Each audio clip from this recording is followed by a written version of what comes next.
Let's talk about some of the ways you can use your social media if you're a new artist, okay? So here's an example, right? People, they want to know who you are. They don't just want to know about your music. They want to know about you. They want to connect to you. If you think about, let's put it in Rocky terms. You think about the films that Rocky made, right? What was so cool about what he did was you saw him struggle, you saw him get through, and then you saw the end result, right? You saw the result where he did really well. The thing about you could do as a post, and why I was talking about Rocky, is like you may think, well, I've got nothing to talk about, right? I'm a brand new artist. What am I going to do?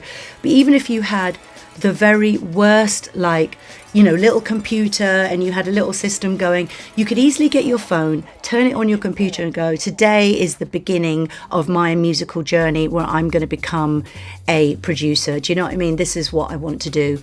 And, you could film little clips. You could say things like, hey, you know what, I'm struggling with this snare, and guys, could you give me some feedback? I'd love some constructive criticism about what you would do differently, and blah, blah, blah. Engage people to help you. They want to see you. You don't have to be perfect.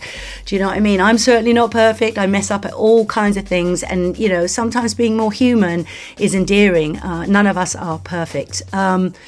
So, you could do that. If you're a kind of person that's quite funny, then put the camera on you and make a joke about it and go, you've all seen those TikToks where you've got Instagram versus reality, right? Where people go abroad and they show how gorgeous it is, and it's just not like that. Well, you could say the beat in my head versus the beat that I got. There's so many things you could do. You could start doing mashups. You could start doing bootlegs. You could start putting them out on your SoundCloud. Now, you can't monetize something that isn't someone else, but you can do a mashup of it.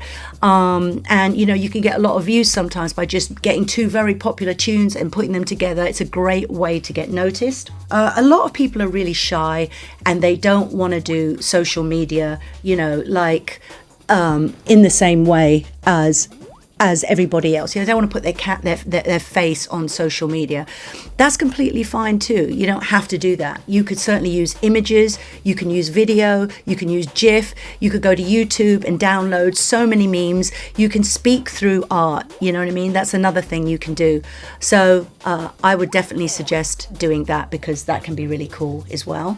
So hopefully there's a couple of ideas there to get you started, but you could simply start a music diary every day, do you know what I mean? And just start putting your story out there and engaging fans. And you could start with one fan and then you get 10 the next day, or maybe you get 20 by the end of the week. And that will happen by engaging people. So start off just by doing a video diary. This is me. This is what I do. I love music. It's a passion of mine. I never had a chance to do it because I'm a dad or I'm a mum or blah, blah, blah. And I'm doing it now.